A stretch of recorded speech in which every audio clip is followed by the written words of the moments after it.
শোনেন, আপনি যদি সারা জীবন সুবহানাল্লাহ আলহামদুলিল্লাহ সুবহানাল্লাহ আলহামদুলিল্লাহ সুবহানাল্লাহ আলহামদুলিল্লাহ, শয়তান আপনার কাছেই বসে থাকবে না, শয়তান যাবে না। আপনি যতই সুবহানাল্লাহ আলহামদুলিল্লাহ করেন, শয়তান কাছেই বসে থাকবে। কিন্তু আল্লাহু আকবার যদি একবার কন, ওই এত জোরে দৌড় মারবি, আর পিছন দিকটা বাতাস বার হবে, বাতাস বাতাস। আল্লাহর দল যারা করে তারাই আল্লাহু আকবার বলতে পারে, শয়তানের দল যারা করে তারা ভুলেও আল্লাহু আকবার বলতে পারে না। জোরে কোন কথা ঠিক কি না?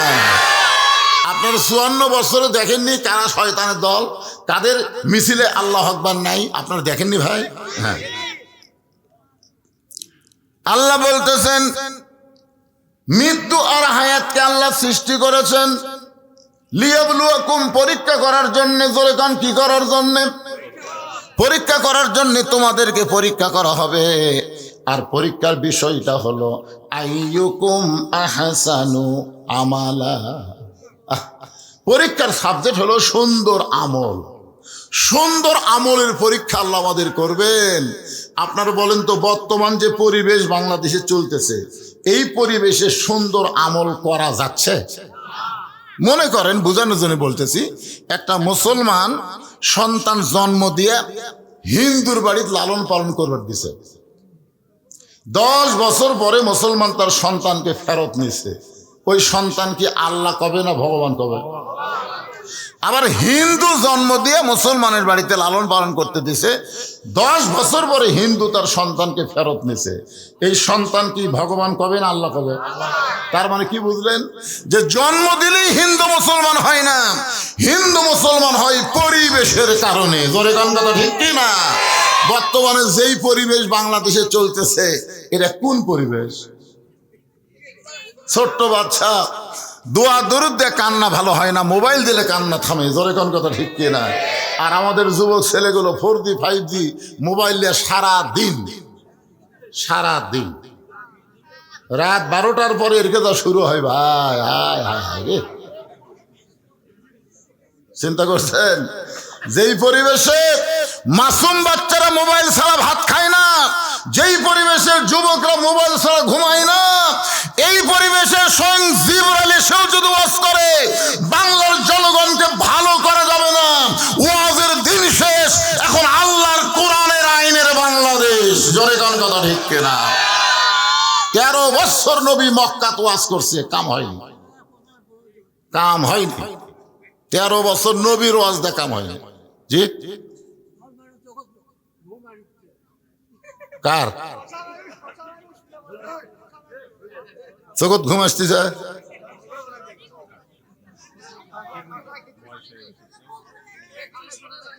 তো কানে শোনে না, তার আবার ঘুমি কি আছে এত নাকি? মানুষ একটা পাশের বাড়ি সামনে কাতার থোছেন রে।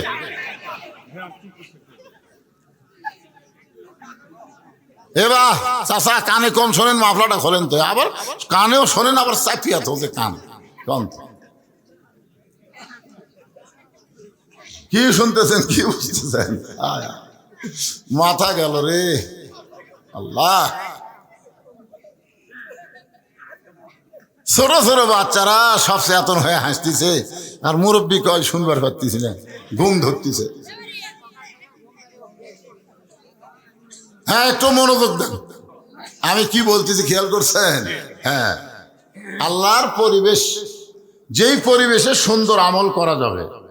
এখন সুন্দর আমল যদি আমরা করতে চাই, আহসানু আমালা, খুব খেয়াল করবেন, সুন্দর আমল যদি করতে চাই, সুন্দর একটা কি লাগবে? পরিবেশ লাগবে। ধরে কোন কি লাগবে? পরিবেশ লাগবে। সুন্দর একটা পরিবেশ যদি তৈরি করতে চাই, তাহলে সুন্দর একটা সমাজ লাগবে। ধরে কোন কি লাগবে? সুন্দর একটা সমাজ যদি আমরা তৈরি করতে চাই, তাহলে সুন্দর একটা রাষ্ট্র লাগবে। ধরে কোন কি লাগবে? সুন্দর একটা রাষ্ট্র যদি আমরা তৈরি করতে চাই, তাহলে সুন্দর একটা সংবিধান, আল্লাহর কোরআন লাগবে। ধরে কোন ঠিক কিনা? এখন আপনাদের কাছে আমার প্রশ্ন হলো, এই কোরআন দেয়া যখন বাংলাদেশ চলবে, তখন বাংলাদেশের কোরআনের নেতাগুলা কেমন হবে?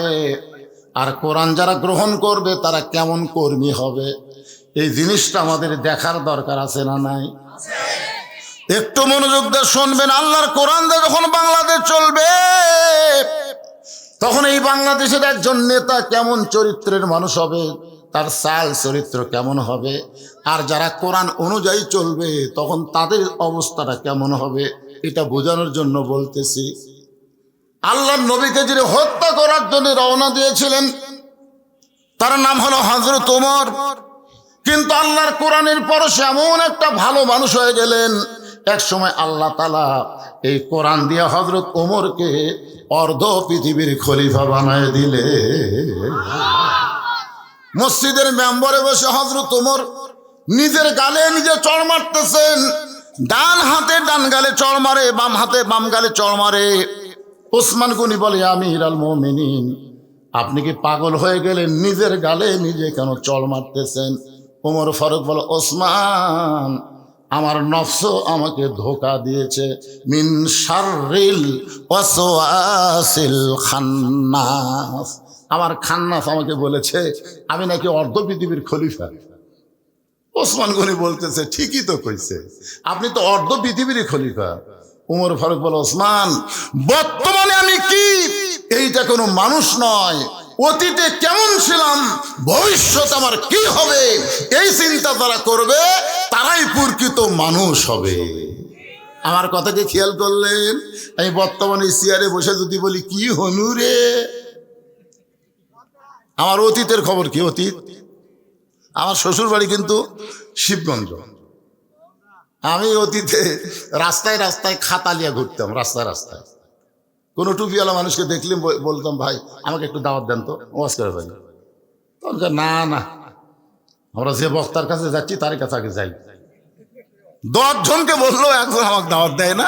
ঘুরে ঘুরে আমি দাওয়াত পাইনি, এটা হলো আমার অতীত। আর আমার বর্তমান হলো, দাওয়াতের ঠেলায় আমি 3 তালা লুকা থাকি, সিসি ক্যামেরা দিয়ে দেখি। আর আমার মাদ্রাসার মুহূর্তে আমি সেইটা দিকে বলি, যে ভাবি হোক ফিরে দাও, ফিরে দাও, আমার তারিখ লওয়ার কোনো জায়গা নাই। এটা হলো আমার বর্তমান। আর আমার ভবিষ্যৎ হলো, মসজিদের খাটনি আমার বাড়ির আঙ্গিনাতে আসবে, রঙিন কাপড় খসে সাদা কাপড়ের কাপড় দিয়ে চকলেটের মতন মুড়াইয়া আমাকে অন্ধকার কবরে নামায় দিবে। জোরে কোন কথা ঠিক কি না? তাহলে আমার অতীত আমি কি ছিলাম, ভবিষ্যতে কোথায় যাব, বর্তমানে কি হনু রে। ওমর ফারুক বলে, ওসমান, অতীতে আমি খালার বাড়িতে রাখালি করতাম। ছাগল চড়াইতে গেলে বিকেলবেলা যখন ফেরত আসতাম, খালা আমাকে বলতো, ওমর, কয়টা ছাগল নিয়ে গেলে, কয়টা ফেরত আনলা? আমি ছাগলের পাল গোনা দেখি 2-4টা ছাগল কম, আমি আবার দৌড় দিতাম।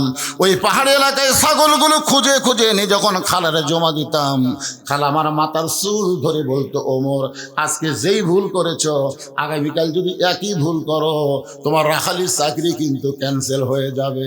আমি খালার পা ধরে বলতাম, খালা, রাখালির চাকরি ক্যান্সেল করে দিলে আমি থাকবো কোথায়, খাবো কি? একদিন যে ওমর রাখালির চাকরি রক্ষা করার জন্য খালার পা ধরে কেঁদেছে, আজকে সেই ওমর অর্ধ পৃথিবীর খলিফা হয়েছে। এটা ওমরের যোগ্যতাই নয়, এটা কেবলমাত্র আল্লাহর কোরআনের ওসিলা। আজকে আমাকে এত সম্মান আপনারা দিচ্ছেন, এটাই কালো মানুষের যোগ্যতা নয়, এটা কেবলমাত্র আল্লাহর কোরআনের ওসিলায়। জোরে কোন কথা বলেন না কেন? আজকে সেই কোরআনের মাদ্রাসা ভিক্ষা করে চলাতে হয়, দান সাদকা দিয়ে চলাতে হয়, আর একদম বাকদম কলডম সাথে ঢাকঢোল লোক ঝাঁঝর বাজে এই মিথ্যা শিক্ষা যারা দেয়, সেখানে সরকার হাজার হাজার কোটি টাকা বেতন দেয়। জোরে কোন কথা ঠিক কি না? মুসলমান, আর শয়তানের দিন নাই। আগামীতে আল্লাহর কোরআনের বাংলাদেশ আমরা নিজের চোখে দেখতে চাই। জোরে কোন কথা ঠিক কি না?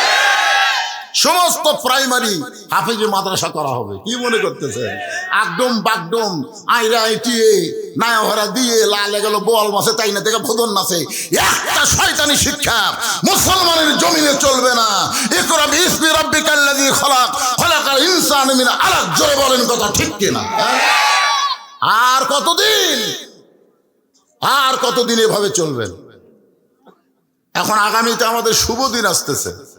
আপনার তো বসে আছেন খালি বিয়ার হাটে আর এই শিবগঞ্জের মধ্যে।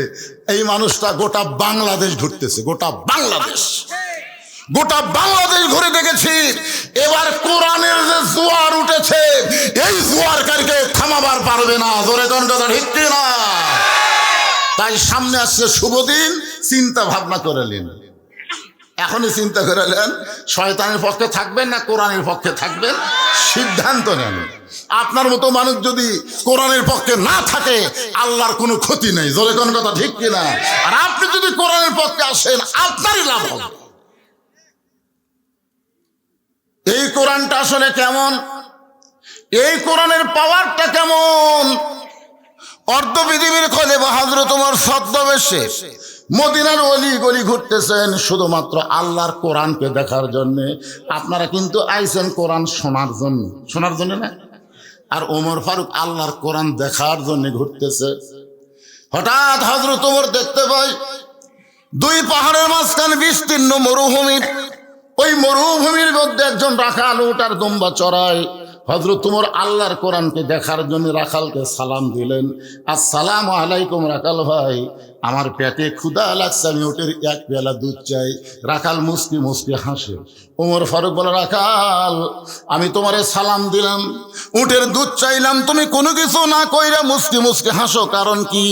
রাখাল বলে, পথিক তোমার সালামের উত্তর দিব না, উটের দুধও দিবার পারবো না, আমি জানতে চাই তোমার পরিচয়।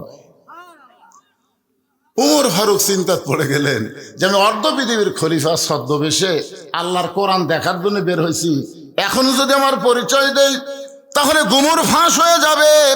এমন সময় আল্লাহর কোরআন বলে, ওমর রাখাল যখন তোমার পরিচয় চাইছে, তুমি আসল পরিচয় দাও।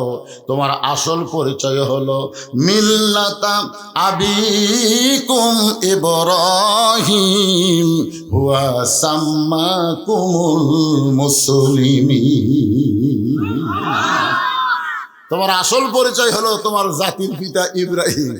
মুসলমানের জাতির পিতাকে যারা বলবেন না, যারা বলবেন না, মুখ বন্ধ করে থাকবেন। এই সময় যদি মুখ বন্ধ করে থাকে,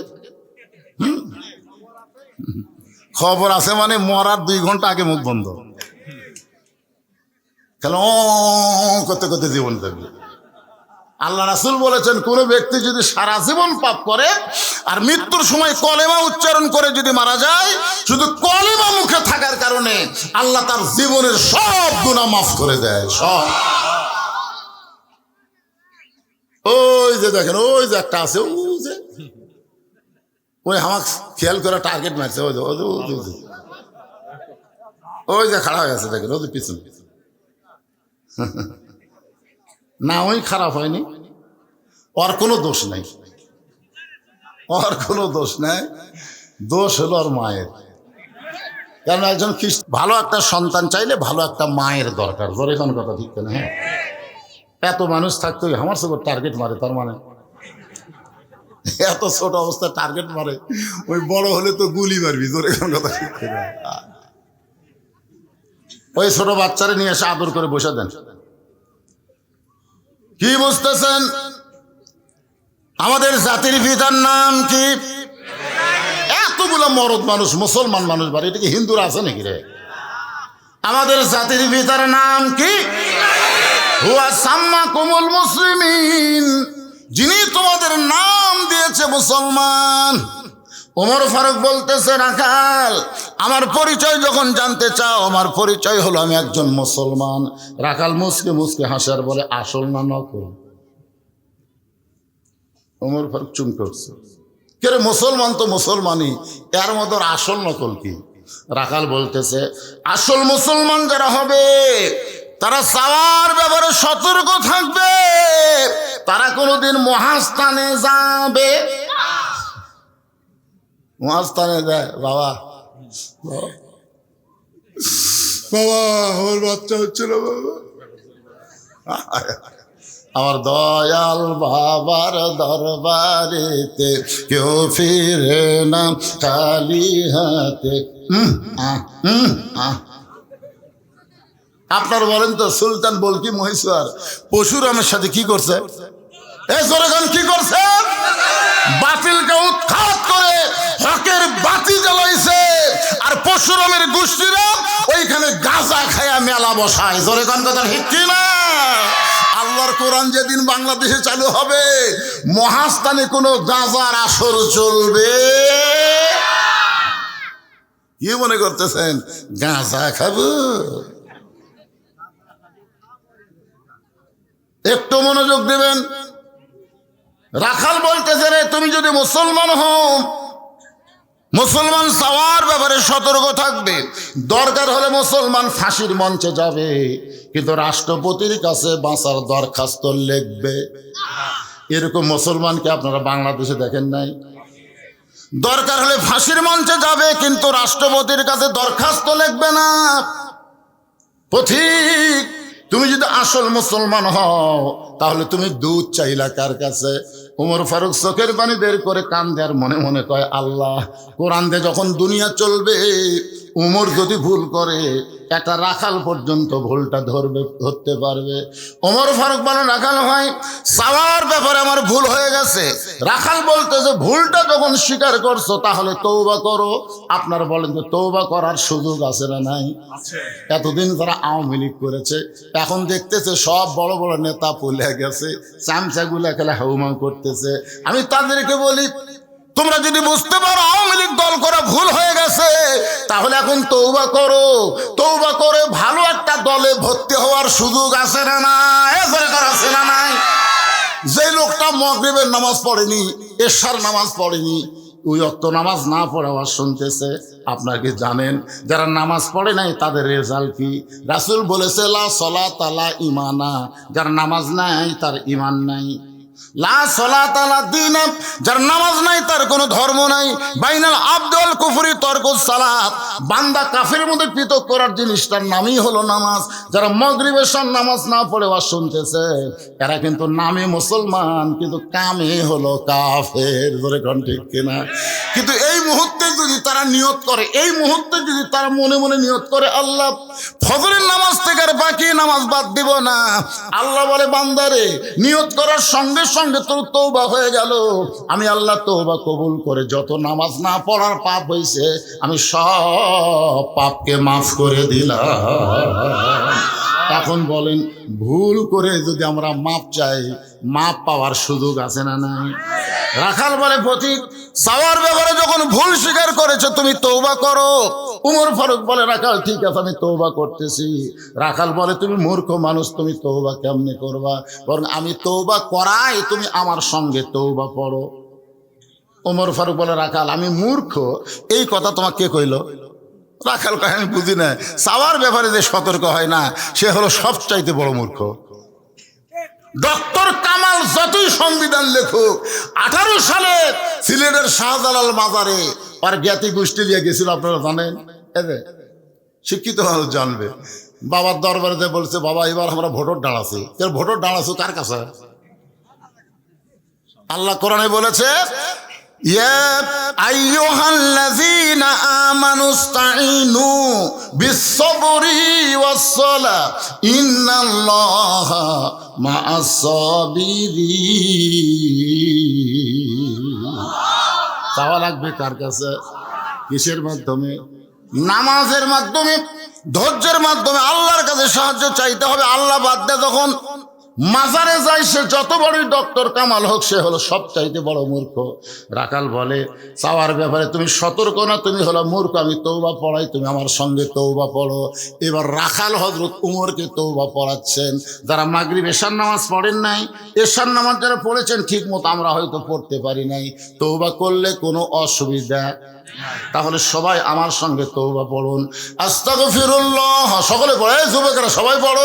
আস্তাগফিরুল্লাহ রব্বি মিন কুল্লি জামবি ওয়া তুবু ইলাইহি। উমর ফারুক তওবা করার পরে বলতেছে, ও রাখাল ভাই, আল্লাহর রাস্তে উটের এক পেয়ালা দুধ দাও। সঙ্গে সঙ্গে রাখাল মুচকি মুচকি হাসে। উমর ফারুক বলে, রাখাল হাসার কারণ কি? বলে, তওবা করার পরে তুমি আবার মুনাফিকি করলে। যেই কইছে মুনাফিকি, বুঝলেন, উমর ফারুকের চেহারা রক্তের মতো লাল হয়ে গেছে। এই রাখাল, আমার মধ্যে মুনাফিকের কি দেখলে? রাখাল কয়ে, এত গরম হোস করে তুই?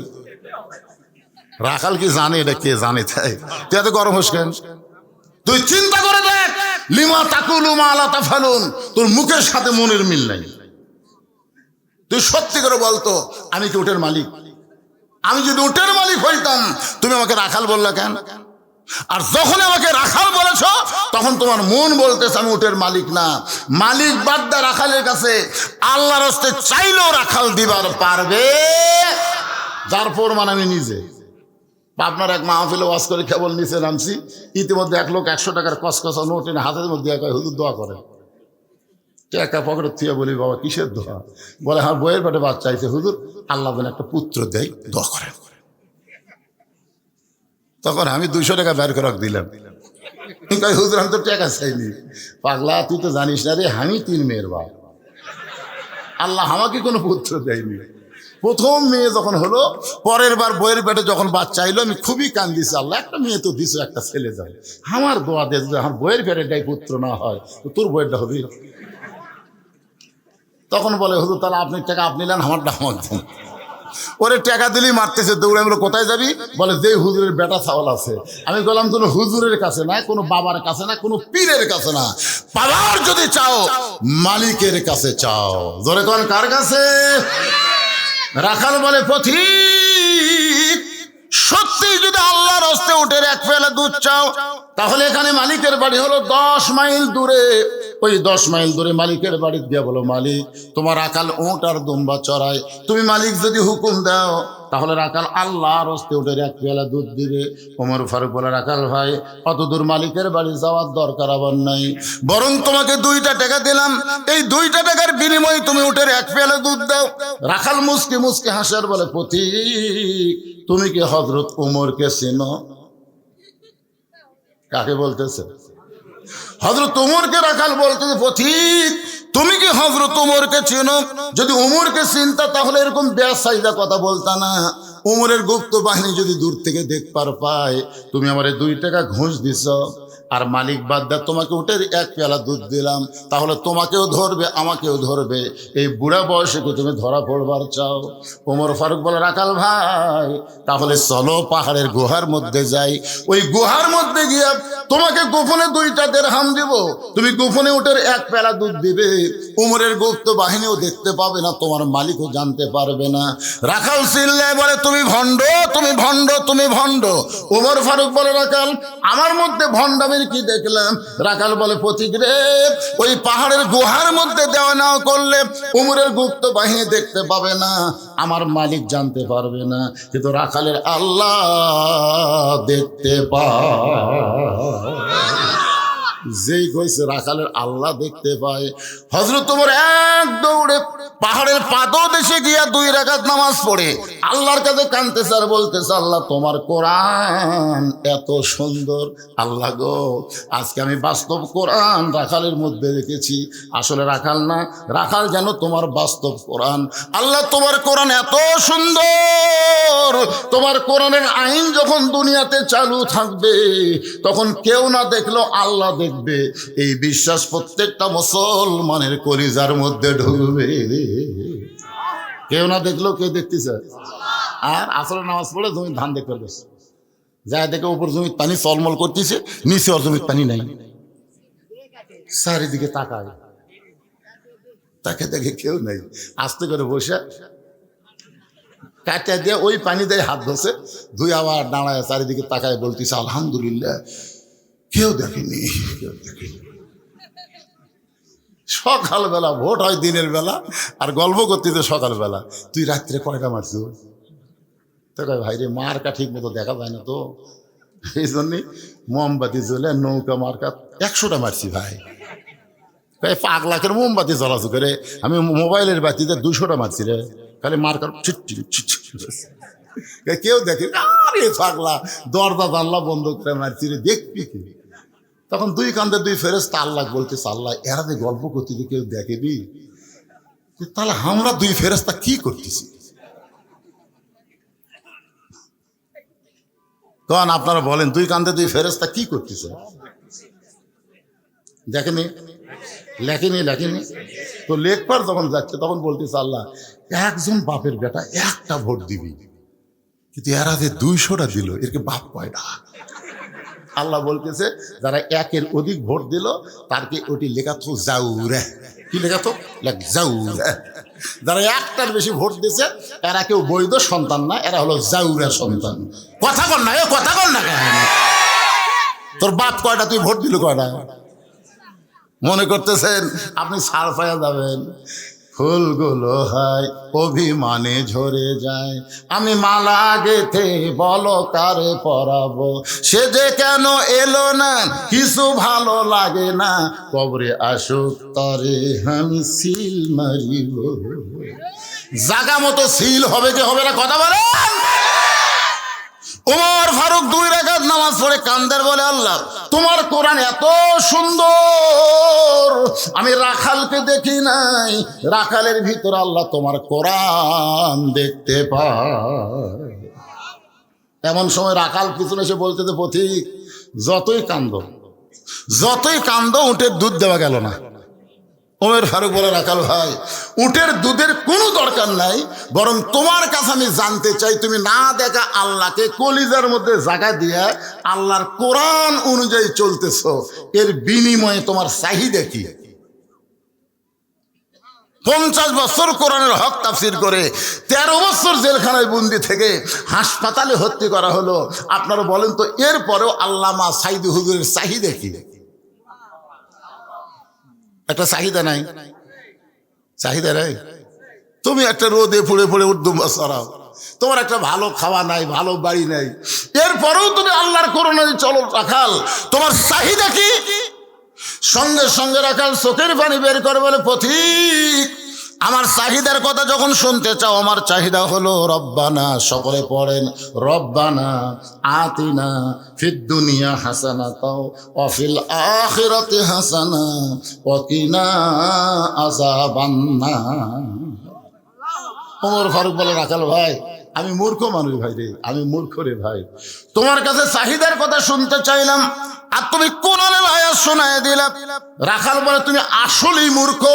এই আয়াত দিয়ে আমি 2টা চাহিদার কথা বুঝাইলাম, একটা হলো আতিনা ফিদ দুনিয়া হাসানা, একটা হলো দুনিয়ার সৌন্দর্য, একটা হলো অফিল আখিরাতে হাসানা, আখিরাতের সৌন্দর্য। দুনিয়ার সৌন্দর্য হলো মহামানব হযরত ওমরকে আমি রাখাল এক নজর দেখতে চাই। যে ওমর আল্লাহর কোরআন দিয়ে রাষ্ট্র চালায়, সেই ওমরকে যদি একটা বার দেখতে পাইতাম ভাইজান, তাহলে আমার দুনিয়ার চাহিদা আল্লাহ পুরা করতো। কি চাহিদা? উমরকে দেখা না, একটা ভালো নেতা দেখা রে পাগলা, আগামীতে সবাই ভোট চাবার আসবি। নামাজের সময় হলে যেই নেতা নামাজ পড়াবার পারবি,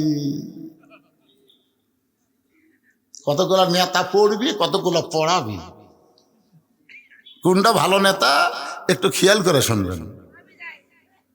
আমার সারা জীবনের সাধনা হযরত ওমরকে আমি এক নজর দেখতে চাই, এক নজর। ধরে কোন কয় নজর? আমার দুনিয়ার সৌন্দর্য হলো মহামানব হযরত ওমরকে দেখতে পাইলে দুনিয়ার আশা আমার শেষ।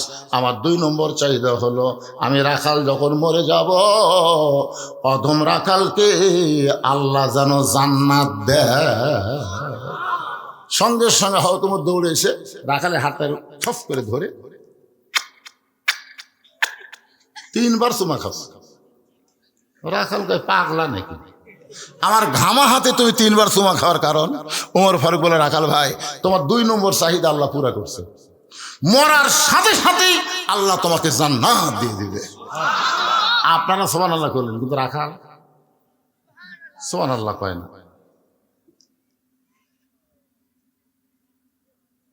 আচ্ছা এটা কিছু না, এটা কিছু, এটা মনে করছেন কোনো ফতুয়া?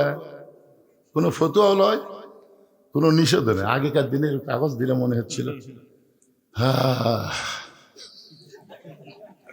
আপনাকে শিবগঞ্জের মধ্যে খামটা নাই, খামটা ওই খামটা দেয়। আরে শিবগঞ্জই তো, কি চোখ আর কি চোখ, উপজেলা শিবগঞ্জ না। আগে ওয়াজ করবার গেলে চারিদিকে আগে তাকে ওয়াজ করা লাগতো। বাড়ির থেকে বউ বলে দিত, পুলিশের গাড়ি, র্যাবের গাড়ি, এগুলো যদি থাকে আর হাসিনার যদি ক্যাডার থাকে, যারা আল্লাহ রাসূলের চাইতে হাসিনা বেশি ভালোবাসে, এইরকম কিছু বেজন্মাইছিল না? তখন বেজন্মা, এই শালা বেজন্মরা আল্লাহ রাসূল ছিল না, খালি হাসিনা। এইরকম খেদার যদি থাকে তাহলে তেল তেলা বাস করবেন, তেল তেলা, ধরা যান না পড়েন। আমাদের একটা বক্তার বউ আজরাইল ধরবি এ কথা মনেই নেই, খালি পুলিশ ধরার চিন্তা নিয়ে ব্যস্ত। আরে এই স্লিপ দিতে মনে করছেন সেই স্লিপ? এখন আপনাকে শিবগঞ্জ থানার কোন ওসি আসুক না, কত বড় বাপের বেটা।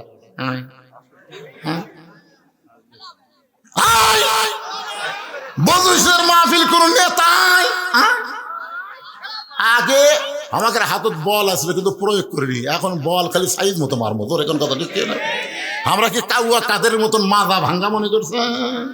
শালা দুইজন ঠেলে ধরে তুলে দেয় আর মাইক পায়, খেলা হবে খেলা হবে। এটা খেলবার গেলে মাজার বল থাকা লাগবে রে পাগলা। আল্লাহর বান্দার একটু মনোযোগ দিয়ে শুনবেন। ওমর ফারুক বলে, রাখাল তোমার 2 নম্বর চাহিদা আল্লাহ পুরা করছে, মরার সঙ্গে সঙ্গে আল্লাহ তোমাকে জান্নাত দিবে। আপনারা সুবহানাল্লাহ কন, কিন্তু রাখাল সুবহানাল্লাহ কয় না। ওমর ফারুক বলে, রাখাল তোমার কি বিশ্বাস হয়নি? তাহলে আমি কোরআন শরীফ পড়ি। এবার হযরত ওমর রাখালের কাছে কোরআন শরীফ পড়ে বিশ্বাস করাচ্ছে।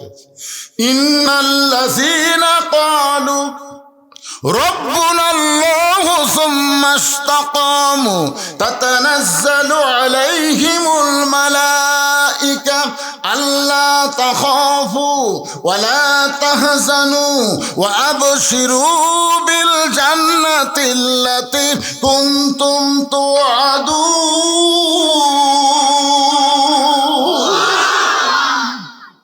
রাখাল এখন বিশ্বাস হয় না?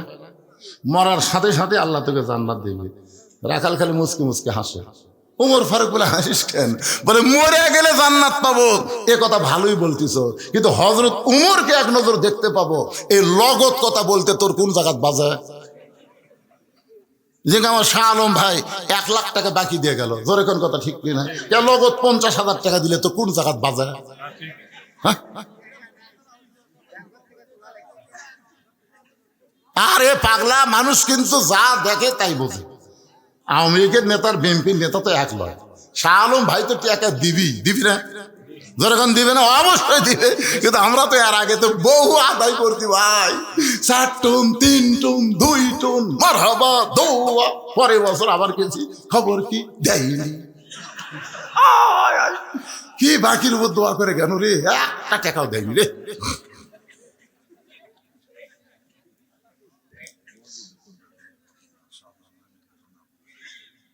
সবই জানে।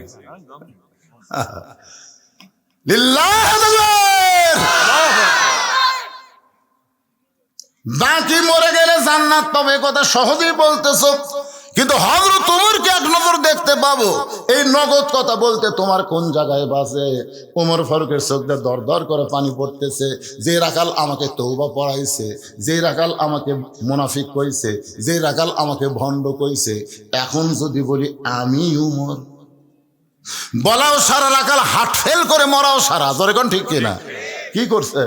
তওবা পড়াছে, মুনাফিক কইছে, ভণ্ড কইছে। এখন যদি বলে, রাখাল ভাই তুমি যে ওমরকে দেখবার চাও, আমি হইলাম সেই ওমর, দেখবার পারবি?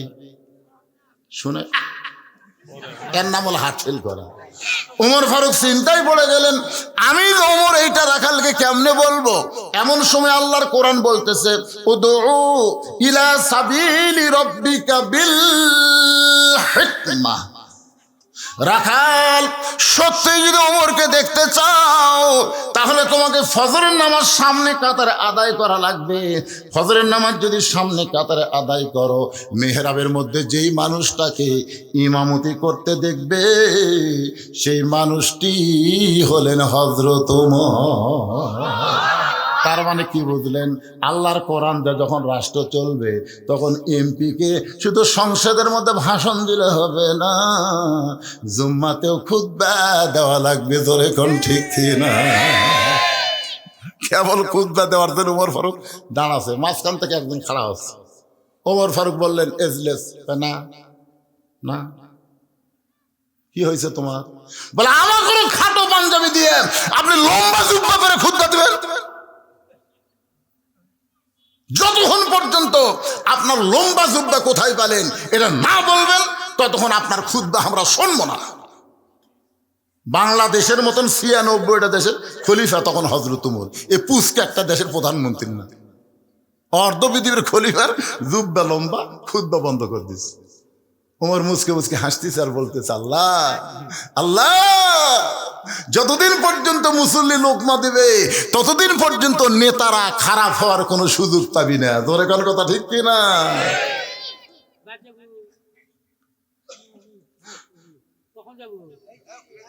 এরা দুইজন কি একই গ্রুপের নাকি? কে বাবা একই গ্রুপের?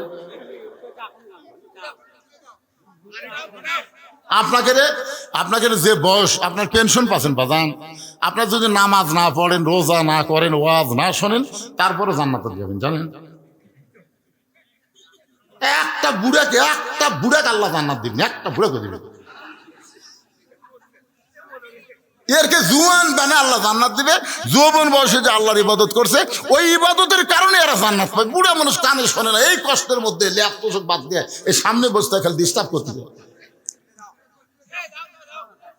যে কয়টা মুরব্বী আছে, একটা মুরব্বীর দরকার নাই। আজকের ওয়াজ হলো যুবকদের ওয়াজ। জোরে কোন কথা ঠিক না? কোরআনের সৈনিক হওয়া লাগবে যুবকদেরকে। কারণ ভারত যখন বাংলাদেশকে আক্রমণ করবে, এই বুড়ারা সব ঘরের মধ্যে লুকাবে, আর আমরা যুবকেরা নেংটি করে 3 পাহাতা লাঠি দিয়ে বাড়ি মারবো, খুর দিয়ে চামড়া কাটা পল্টে দেবো। ধরে কোন কথা ঠিক কিনা? এরকম লাঠি দিয়ে বাড়ি মারা ফালামো, খুর দিয়ে কাটবো, পল্টে দেবো। সুন্নতে খাতনা হবি, ভগবান বাদ দিবি, আল্লাহ আল্লাহ জিকির করবি। ধরে কোন কথা ঠিক কিনা? সেই যুবকদের নিয়ে আমি ওয়াজ করতেছি। এ বুড়া থোড়া ভাঙা চোরের কোনো দরকার আছে?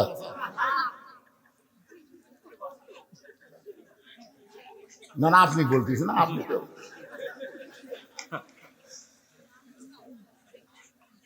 লিল্লাহে তাকবীর। ওমর ফারুক রাখালকে বলে, রাখাল, সত্যি যদি ওমরকে দেখতে চাও তাহলে ফজরের নামাজ সামনে কাতার আদায় করো। সামনে কাতারে যদি নামাজ পড়া দেখতে পাবো, মেহরাবের মধ্যে যেই মানুষটা ইমামতি করতেছে ওই মানুষটি হলেন হযরত ওমর। রাখাল ছোট বাচ্চার মতন কান্দে। এতক্ষণ কিন্তু রাখাল কান্দে নাই, খালি হাসছে। এতক্ষণ রাখাল কি করছে?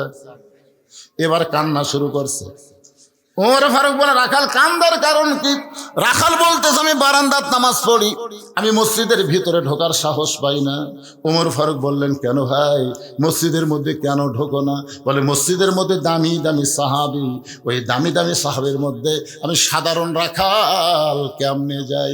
ওমর ফারুক বললেন, রাখাল, মসজিদের মধ্যে দামি দামি আর তুমি কম দামি, এই কথা তোমারে কে বুঝাইলো? আল্লাহর আইন হলো ইন্না আকরামাকুম ইনদাল্লাহি আতকাকুম। ওই ব্যক্তি সবচাইতে দামি হয় যার কলিজার ভিতরে আল্লাহর বেশি ভয়। আপনারা কি মনে করতেছেন আমি চেয়ারে বসে ওয়াজ করতেছি আমি দামি? এটা কখনোই দামি নিরূপণ করবেন। আল্লাহর কাছে দামি হলো যার তাকওয়া বেশি, সে আল্লাহর কাছে দামি বেশি। জোরে কোন সুবহানাল্লাহ। ওমরকে যদি দেখতে চাও তাহলে ফজরের নামাজ সামনে কাতার আদায় করা লাগবে। রাখাল বলতেছে, প্রতীক ভাই, তাহলে এশার নামাজ পড়ার পরে আজকে আর আমি বাড়ি যাব না। ওমর ফারুক বলেন, কেন? বলে, এশা পড়ে যদি বাড়ি যাই আর ফজর যদি সামনে কাতারে না পাই। ওমর বলে, রাখাল, 5 ওয়াক্ত নামাজের মধ্যে 3 ওয়াক্ত তাড়াতাড়ি, আসর, মাগরিব, এশা, এই 3 ওয়াক্ত তাড়াতাড়ি শেষ হয়, কিন্তু 2 ওয়াক্ত লম্বা কেন? এশা থেকে ফজর, ফজর থেকে জোহর, এই 2 ওয়াক্ত লম্বা কেন? তুমি কি বলতে পারো? রাখাল বলতেছে, আমি তো জানি না। ওমর ফারুক বলেন, তাহলে শোনো, ফজর থেকে জোহর আল্লাহ লম্বা সময় দিছে, ওই সময়ের মধ্যে তুমি আলু চাষ করবা, ওই সময়ের মধ্যে তুমি আলুর ওষুধ দিবা, ওই সময়ের মধ্যে তুমি আলুর বাগুড় বানবা, ওই সময়ের মধ্যে তুমি চাকরি বাকরি করবা, ওই সময়ের মধ্যে খেতে খামারে কাজ কাম করবা, ওই সময় কুলি মজুরি করবা। ওই লম্বা সময়ের মধ্যে কাজ করতে গিয়া তোমার দেহের যে ক্ষয় হবে, এশা থেকে ফজর লম্বা সময় তুমি যদি ঘুম পারো, ওই দেহের ক্ষয়টা আল্লাহ ঘুমের মধ্যে পুরা করে দিবে। তো তাহলে এশা থেকে ফজর যদি তুমি ধরবার চাও আর এই লম্বা সময় যদি ঘুম ধরে তুমি কি করবা? রাখাল বলতে যে ঘুম যদি ধরি তো মসজিদের মধ্যে ঘুমায় যাব। যেই বলছে মসজিদের মধ্যে ঘুমাবো, উমর ফারুকের চেহারা রক্তের মতো লাল হয়ে গেছে। এই রাখাল, মসজিদের মধ্যে ঘুম পড়ার দলিল দেয়। তুই তো মসজিদে ঘুমাবো, তার একটা দলিল থাকা লাগবে না? লাগবে না? সবাই জোহরের নাচ পড়া চলে গেছে, ওরা তিনজন চার ফ্যান দিয়ে গল্প করতেছে। 1-8 ঘন্টা হয় গল্প ছাড়ে না একেবারে। গত বছর তো আলুর ভালোই দাম আসলো রে, এবার আলু যত মানুষ লাগালো এবার মনে হয় আলুর দাম হবে না। এই তুই সার কটে দিছিস, ওষুধ খেমড়ে দিছিস, এই গল্প করতেছে 1 ঘন্টা। কয় ঘন্টা? ফ্যান ঘুরতেছে 4টা, গল্প করে 3টা। ফেরেস্তা বলতেছে আল্লাহ সবাই চলে গেল, এরা 3জন যে ফ্যান ঘুরাইতেছে আর গল্প করতেছে 1 ঘন্টা ধরে, কি রেজাল্ট কি? আল্লাহ বলে এই যে 3জন মাথার উপর ফ্যান ঘুরালো, নামাজ বাদ দেয় যত সময় মাথার উপর ফ্যান ঘুরেছে, এই ফ্যানের কারেন্টের বিল এই 3জন আলাদাভাবে না দিলে এরা জান্নাত যাওয়ার পারবে না। কারণ মসজিদ আর বাপের ঘর না, ইচ্ছা মতো ফ্যান ঘুরাবি। জোরে কোন কথা কন না কেন? বরং আজানের গুরুত্ব দিও। 5 ওয়াক্ত নামাজের মধ্যে সবচাইতে গুরুত্বপূর্ণ আজান কোনটা? সবাই জোরে বলেন কোনটা?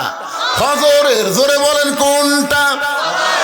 ফজরের আজানের মধ্যে কিন্তু একই শব্দ 2 বার বেশি কয়। 4 ওয়াক্ত আজানের মধ্যে সেইটা নাই। সেই শব্দটা কি যুবকেরা শুনবার পাও? এই যুবকেরা এই শুনবার পাও? তাহলে আজানের আগে তোমরা 3.5 হাত, আজানের পর 2.5 হাত কেন হলে? মানে আজান যে দিচ্ছে আর কানের মধ্যে খারাপ লাগতেছে, 12টা পর্যন্ত ফেসবুক চালাতে, বুঝছেন না? মজার টাইমে, মজার ঘুমের টাইমে আজান আস্তে করে কম্বল মাথার উপর তুলে দেয়। এখন পাও বার হয়, পাও টেনে এনে বুকের সাথে লাগায়। বেড়া থেকে মনে হবে চাউলের বস্তা ঢাকা, তো আগাও নেই মাথাও নেই। আপনি একবার বুদ্ধি করে যায়, খালি আস্তে আস্তে বিড়াল যেমন ইন্দুর ধরে, যে আস্তে আস্তে ওর খালি কম্বল টান দেবেন, টান দেওয়ার দিকটা মজার জিনিস দেখতে পাবেন। কম্বল টানতে দেখবেন, কম্বলের তলে ওর সাইজ, আর সকালবেলা সাইড ঠিবে কুত্তার সাইজ, একই সাইজ। আমি এইবার বলবো, ফজর নামাজ বাদ দিয়ে ঘুম পাড়ে যারা, কুত্তার আমল করে তারা। বলতে পারবা বাবা? আমি মুরব্বী করে বলতেছি না, যুবক করে বলতেছি। গলা খাকারে দাও। ফজরের নামাজ বাদ দিয়ে ঘুম পাড়ে যারা, কুত্তার আমল করে তারা। ফজরের নামাজ ঘুম পাড়ে যারা, কুত্তার আমল কি বলতেছে? ফজরের আজান শুনে ঘুম পাড়ে যারা, কুত্তার আমল এরা হলো না। কুত্তা রাগ করবে, কারণ কুত্তারা কবি আমরা নামাজ পড়ি না, তাই বলে বেনামাজ যেতে খারাপ। একটু মনোযোগ দিয়ে শোনেন, আল্লাহ কোরআনে বলেছেন সুম্মা রাদাদনাহু আসফালা সাফিলিন। ফজরের নামাজ বাদ দিয়ে ঘুম পাড়ে যারা, কুত্তার চাইতে ও খারাপ তারা। ওমর ফারুক বললেন, রাখাল আজানের গুরুত্ব দিও। এতদিন রাখাল নামাজ পড়েছে বারান্দায়, কিন্তু ডান পা দিয়ে রাখাল মসজিদের মধ্যে ঢুকে সামনে কাতারে যাওয়ার চায়। প্রত্যেকটা সাহাবী নড়ে সরে রাখালকে সামনে কাতারে যাওয়ার রাস্তা করে দেয়। রাখাল চোখের পানি বের করে বলে, আল্লাহ, বারান্দার থেকে কি ভাবলাম, আজকে ভিতরে ঢুকে কি দেখলাম। বারান্দায় থেকে মনে করেছিলাম ভিতরে দামি দামি, কিন্তু আজকে ভিতরে ঢুকে দেখতেছি আমিও যা এরাও তাই। এটা ভিতরে না ঢুকলে বোঝা যাবে না, কোরআনের বাহিরে থাকলে বুঝবেন না। এই কোরআনের ভিতরে আমাদের আসতে হবে। উদখুলু ফিস-সিলমি কাফা। পুরাপুরি ভাবে যদি কোরআনের ভিতরে আসেন, তাহলে দেখতে পাবেন ইসলামে কোনো আওয়ামী লীগ, বিএনপি, জাতীয় পার্টি, জামাত নাই। একই কাতারবদ্ধ হয়ে সবাইকে নামাজ পড়া লাগবে। ধরে কোন ঠিক কিনা ভাই? তুমি আওয়ামী লীগ করো, বাইরে করো, মসজিদের মধ্যে যখন ঢুকবে তখন আওয়ামী লীগ থাকবে না, বিএনপি করো, বাহিরে করো, মসজিদের মধ্যে বিএনপি থাকবে না। তুমি যদি জামাত করো, বাহিরে করো, মসজিদের মধ্যে থাকবে না। তুমি জাতীয় পার্টি যে দলই করো, বাইরে থেকে মসজিদের মধ্যে গিয়ে যদি দেখো আওয়ামী লীগ 4 আঙ্গুল সামনে গেছে, তুমি টান দিয়ে কাতারের মধ্যে নিয়ে আসো। বিএনপি যদি 4 আঙ্গুল পিছনে থাকে, তুমি ঠেলা দিয়ে তাকে কাতারের মধ্যে নিয়ে আসো। কারণ 14 দল 20 দল ভাঙ্গা মসজিদের মধ্যে সব এক কাতার। সামনে কাতারে এসপি খাড়া হয়ে আছে, একটা মুসল্লি ছাড়া কাতার পুরা হচ্ছে না। এসপি কই কেরি, একটা মুসল্লি নাই। তাকে দেখে চৌকিদার দরজা খাড়া হয়ে আছে। এসপি ডাকতেছে, আয়। চৌকিদার বলে, না স্যার, আপনি এসপি, আমি চকিদার। এসপি কয় পাগলা, ওটা বাইরের কথা। তুই চকিদার, আমি এসপি, ওটা হলো বাহিরের কথা রে, ভিতরের কথা। আয়, আমরা দুই ভাই, আয়। এমন জোরে ডাক দিয়েছে চকিদার ভিতরে এসে, আর সামনে আসে না। এসপি কাতার 4,000 হাত ধরে, কে তুই আমার কথা শুনিস না? কাতার একটু পিছনে খাড়া। আরে পাগলা, আমার গোড়ালির সাথে গোড়ালি মিল করে রে। স্যার আমারটা ফাটা, আপনারটা তেল। এই ফাটা তেলতলা, কিসের ফাটা তেলতলা? আমরা দুই ভাই, গোড়ালির সঙ্গে গোড়ালি মিল না করে কাতার কোনোদিন সোজা করা যাবে না। জোরে কোন কথা ঠিক কি না? রাখাল একেবারে যাইতে যাইতে সামনে কাতারে মেহরাব বরাবর রাখাল ফজরের 2 রাকাত সুন্নত নামাজ আদায় করেছে। মেহরাব বরাবর যে প্রথম কাতার, ওই কাতারে ফজরের 2 রাকাত সুন্নত নামাজ পড়ে রাখাল চুপটি করে বসে আছে। এমন সময় একজন সাহাবী মসজিদের মধ্যে ঢুইকা দেখে জায়গা দখল। এক সাহাবী ঢুকে চিন্তা করে, আমার জায়গাতে কে বসে আছে? এই সাহাবীর নাম হলো ওসমান গনি। ধরে বলেন নাম কি? আল্লাহ রাসূল বলেছেন, আমি যখন ইমামতি করব, আমি বরাবর যিনি দাঁড়াবে তার নাম হলো আবু বকর। আমার আবু বকর যখন ইমাম হবে, আবু বকর বরাবর যে দাঁড়াবে তার নাম ওমর। আমার উমর যখন ইমাম হবে, উমর বরাবর যে দাঁড়াবে তার নাম হলো ওসমান। ওসমান যখন ইমাম হবে, ওসমান বরাবর পিছনে দাঁড়াবে তার নাম হলো আলী। আমার আলী যখন ইমাম হবে, আলী বরাবর বলার পরে রাসূল নাম বলেন না। সাহাবীরা বলে, ইয়া রাসূলুল্লাহ, হযরত আলী যখন ইমাম হবে, আলী বরাবর পিছনে কে দাঁড়াবে? রাসূল বললেন, মা ইয়ান্তিকু আনিল হাওয়া ইন হুয়া ইল্লা ওয়াহয়ুন ইউহা। আমি নবী বলতে পারি না, আল্লাহ যতক্ষণ আমাকে না বলায়, এই আলী পর্যন্তই হলো খোলাফায়ে রাশিদিন। কে রে তোরকে দুইজন কি ধরলো রে? এরা সিজার করা নাকি রে?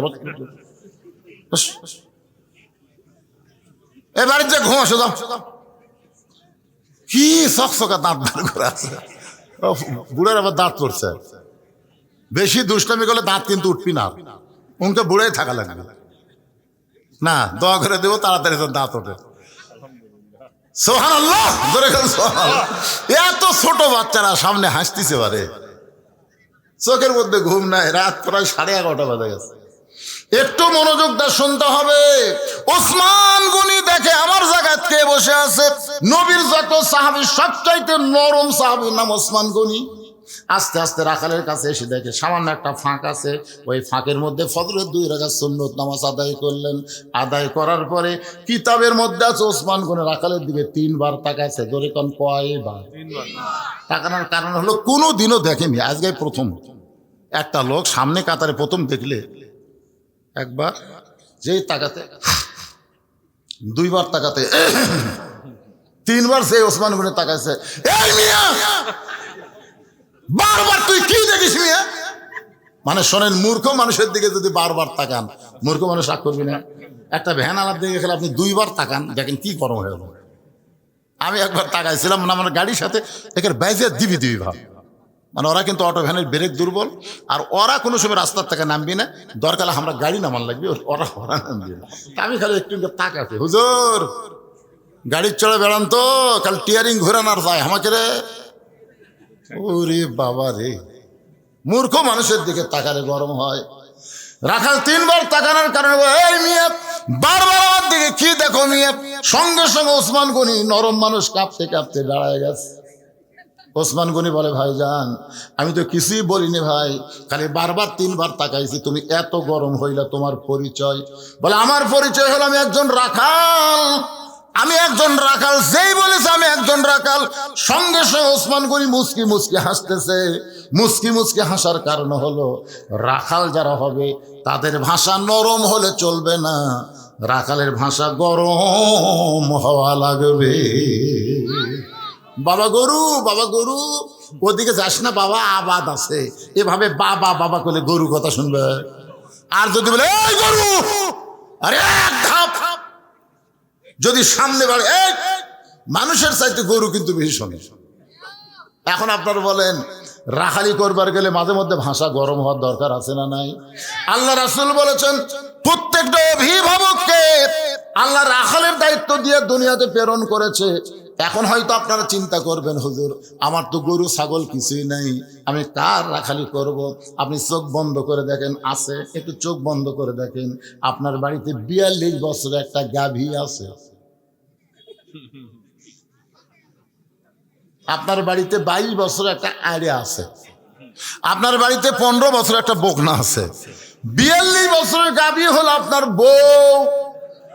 আপনি সামনে কাতারে নামাজ পড়েন, নামাজ পড়ার পরে আপনি যখন জোহরের নামাজ পড়ে বাড়িতে আসলেন, বাড়িতে আসার পরে আপনার বউ আপনার সামনে খাবার দিচ্ছে, 3-4 তরকারি পাক করে আপনার সামনে খাবার দিচ্ছে, আপনি দোয়া পড়তেছেন, আল্লাহুম্মা বারিক লানা ফিমা রাযাকতানা ওয়া কিনা আযাবান নার।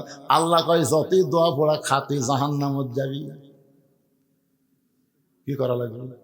গো তুমি যে আমার সামনে খাবার দিলে, তুমি যোহর নামাজ পড়ছে, বউ যদি কয় আমি এখনো গোসলই করিনি, তখন আপনার কি রাখালি করা লাগবে? যা গোসল কর, নামাজ পড়, তারপরে আমাকে খাবার দে। তুই বেনামাজি হয়ে পাক করে আমারে খাবার দিবি, আমার নামাজের একটা নূর থাকবে না। আর গোসল কর, নামাজ পড়, তারপরে খাবার দে। তুই কি মনে করছিস রে? তুই নামাজ না পড়ে আমাকে খাবার দিবি আর আমি দোয়া দরুদ পড়ে খামো, সে মরদ আমি না, যা। বউ কই ওরে বাবা রে, ইনা রাতের মরদ রে। গোসল করে নামাজ পড়ে যখন স্বামীকে দেয়, স্বামী স্ত্রী দুইজন বসে দোয়া পড়তে তার খাচ্ছে, ফেরেশতাকে আল্লাহ খবর কি বলে, স্বামী স্ত্রী দুটাই জান্নাতি। সুবহানাল্লাহ। আপনি ফজর নামাজ পড়বার যাচ্ছেন, আপনি এত শীতের মধ্যে ফজর পড়বার যাচ্ছেন, আপনার আড়িয়া কি করতেছে 22 বছরের? আপনার রাখালি করা লাগবে না? বেরে আড়িয়া রাত 3টা পর্যন্ত ওই আর্জেন্টিনার খেলা দেখছে, মেসি কিভাবে গোল করে, কিভাবে বল মারে, সব কথার খেয়াল আছে। জোরে কোন কথা ঠিক কিনা? আর আজান দেওয়ার সাথে সাথে আপনার ছেলে আর চাতুর নেই। আপনি জানেন না, কুয়ান ফুজা কুমা হালিকুম নারা, জাহান্নামের আগুন থেকে বাঁচতে গেলে বাবা একলা বাঁচলে হবে না, আহাল পরিবার নিয়ে বাঁচা লাগবে। জোরে কোন কথা ঠিক কিনা?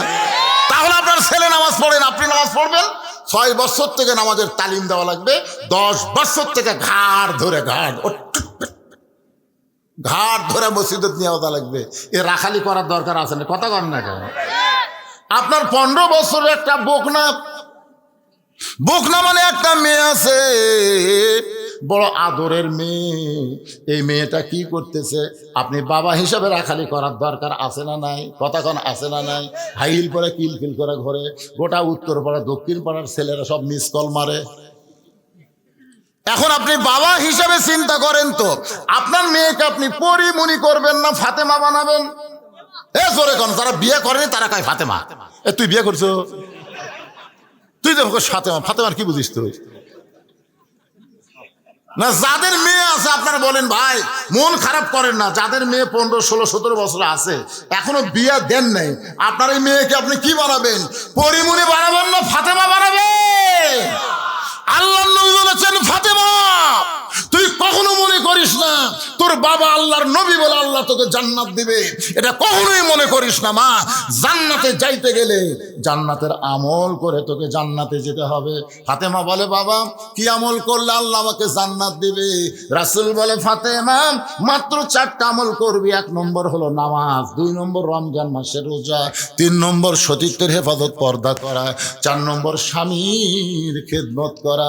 এই 4টি আমল যদি করতে পারিস ফাতেমা, আল্লাহ খুশি হয়ে 8টা জান্নাতের দরজা খুলে দিবে, যে কোনো দরজা দিয়ে তুই জান্নাতে যাবি।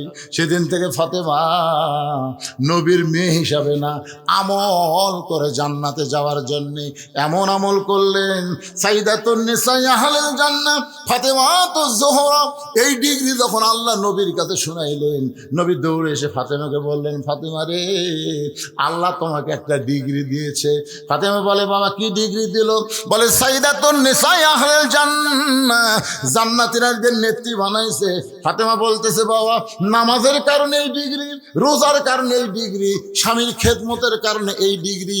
নবী আমার ফাতেমার হাতে চুমা দিয়ে বলে, মা এই ডিগ্রিটা আল্লাহ তোমাকে পর্দার কারণে দিয়েছে।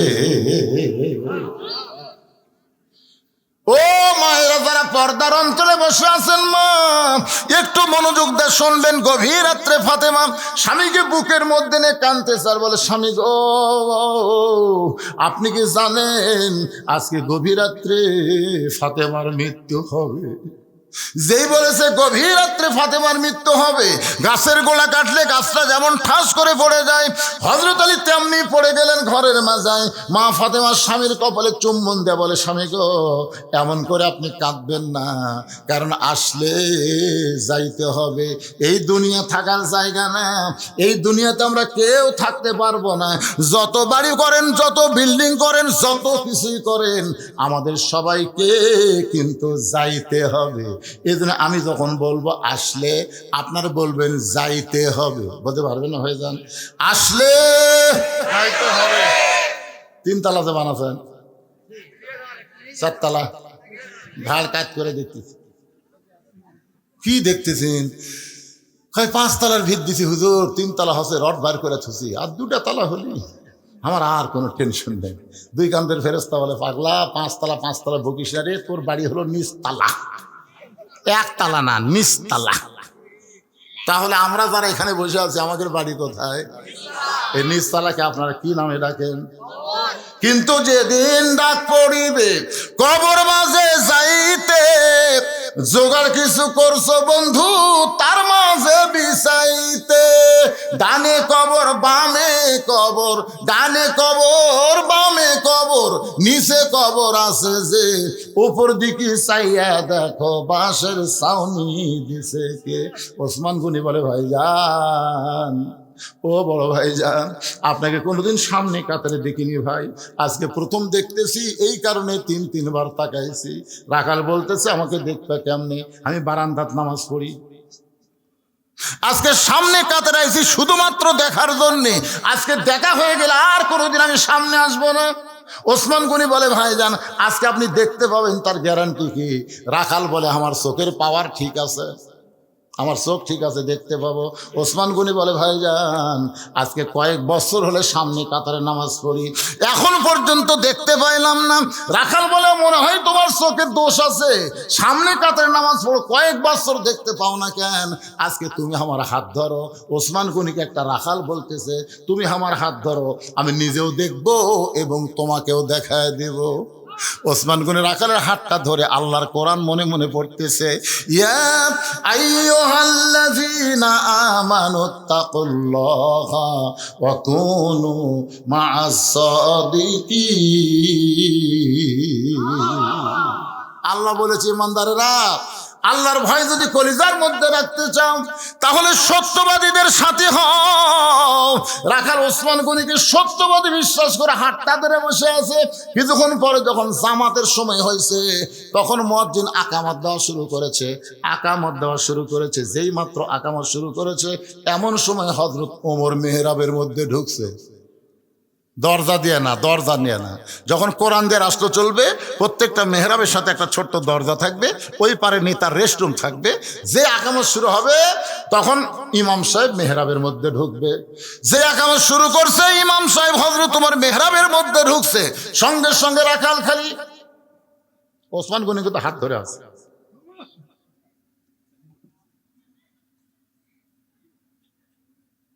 চিন্তা করতে পারি, এটাই তো, একই তো আমি তওবা পড়াছিলাম, এটা কি তো আমি মুনাফিক করছিলাম, একই তো ভণ্ড গোলাম রে। কে রে উমরক দেখবে এসে এই জায়গাতেই কেরে, মনে মনে এই কথা চিন্তা করতেছে। রাখাল যেই মাত্র কইছে কত কামাদিস সালাহ, কত কামাদিস সালাহ, সঙ্গে সঙ্গে রাখাল আল্লাহু আকবার।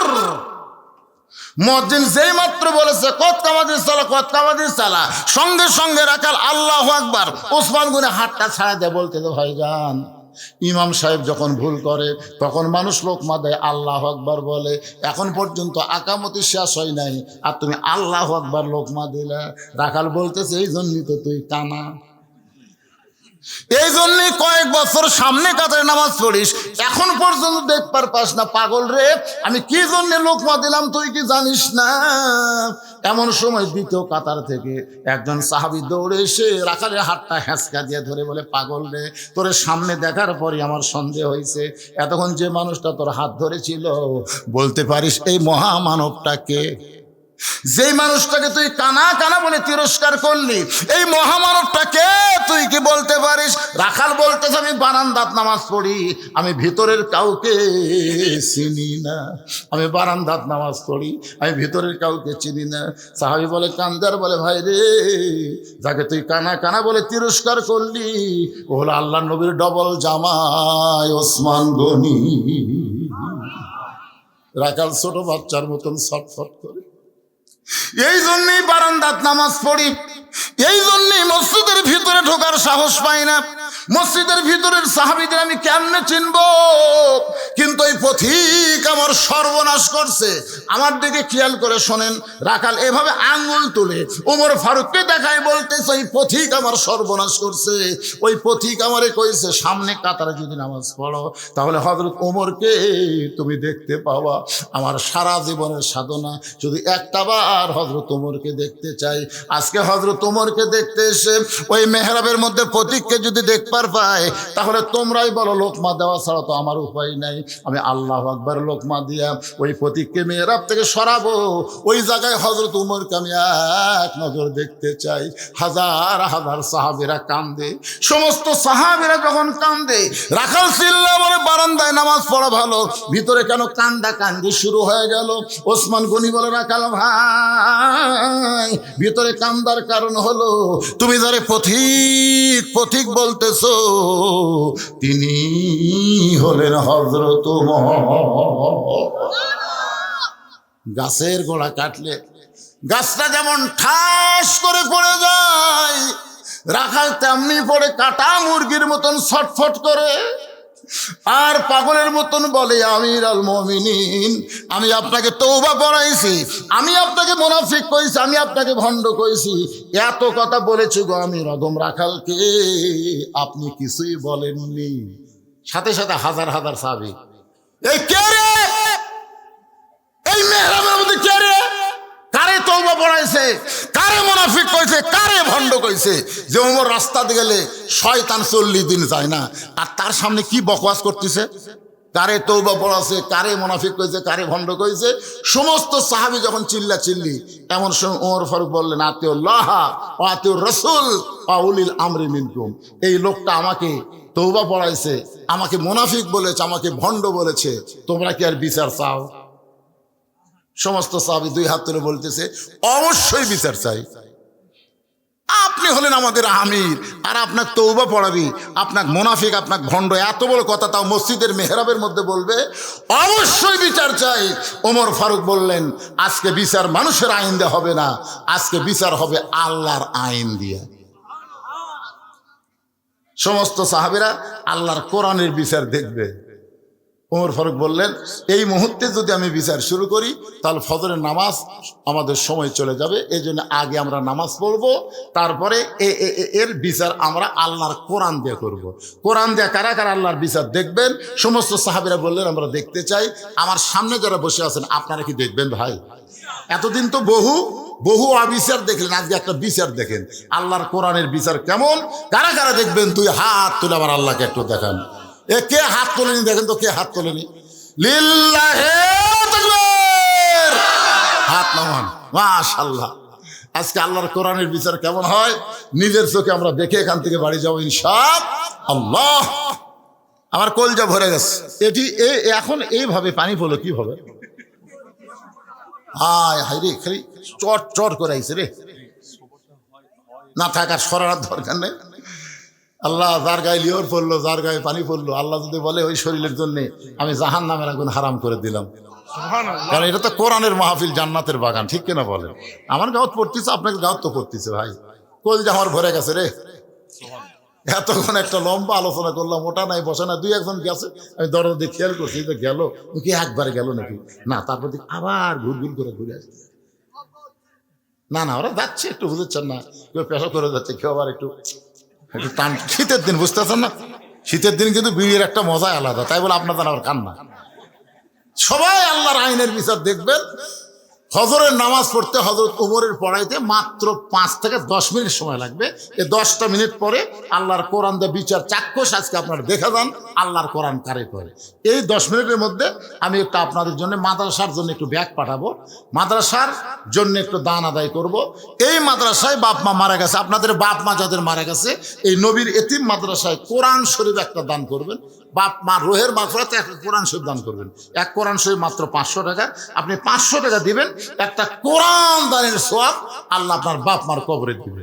আর যারা 500 টাকা দিবেন না, আপনার কাছে ব্যাগ যাবে, রুমাল যাবে। এই যে মাদ্রাসার ছাত্ররা কোথায় বাবা, রেডি আছো? হ্যাঁ যাও, ব্যাগ নিয়ে যাও। এই তো মাশাআল্লাহ মাশাআল্লাহ। আল্লাহ তোমার একজন বান্দা বাপ মা মারা গেছে, 2 জনে। আরে বাপ মা 2 জনই কবরে গেছে, বাপ মার রোহের মাগফিরাতে আল্লাহ তোমার নবীর এতিম মাদ্রাসায় কোরআন শরীফ বাবদ 500 টাকা দান করেছে। আল্লাহ এই কোরআন দানের ওসিলায় বাপ মার কবরকে জান্নাতের টুকরা বানায় দেন, জোরে কোন আমিন। এতগুলো মানুষের মধ্যে মাত্র 100টা কোরআন শরীফ আমি চাই, খালি 500 টাকা দিবেন, বাপ মার কবর আল্লাহ জান্নাত বানায় দিবে। পৃথিবীর শ্রেষ্ঠ দান নবীর মাদ্রাসায় একটা কোরআন। কত আছে? মাশাআল্লাহ। আল্লাহ তোমার আরেকজন বান্দা কোরআন শরীফ বাবদ 500 টাকা দান করেছে। আল্লাহ আল্লাহ কোরআন সবচাইতে বড় দান, আল্লাহ কবুল করে নেন। বাপ মা যদি কবরে যায় এই দানের উসিলায় কবরকে জান্নাতের টুকরা বানান। আর একটা কোরআন শরীফ বাবদ 500 টাকা পাওয়া গেছে, আল্লাহ কবুল করেন।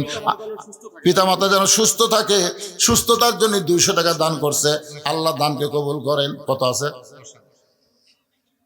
মডার্ন ক্লিনিক এবং ডায়াগনস্টিক সেন্টার কোন জায়গাতে? শেরপুর, ওই বগুড়া শেরপুর। আচ্ছা রে বাবা, এটি কি আছে আপনার? ও ডাঁটের সময় রে।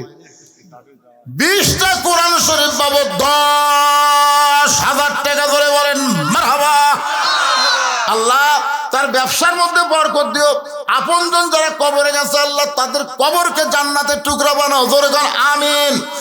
কোরআন শরীফের বিচার দেখবার চাই, কেউ যদি উঠে যায় আল্লাহ ওই যেন প্যারালাইসিস হয়ে মরে। আল্লাহ এখনই হাত তুলেছে, না দেখে চলে যাবেন, 2টা পাও প্যারালাইসিস হবে, কান্দে মরবেন, আর হাঁটতে পারবেন না। ভাই দিচ্ছি আদায় 10 মিনিট ধরে কর্ম, অসুবিধা কি?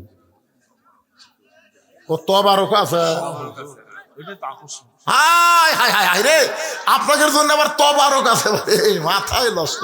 এত লোক তবারক দিবেন ইনশাআল্লাহ। সবার জন্য তবারক মানে বিরিয়ানি আছে, বিরিয়ানি লিচ্ছি বাবা। মেয়ে মারা গেছে, মেয়ের জন্য 2টা কোরআন শরীফ বাবদ 1000 টাকা দান করেছে, আল্লাহ কবুল করেন। জি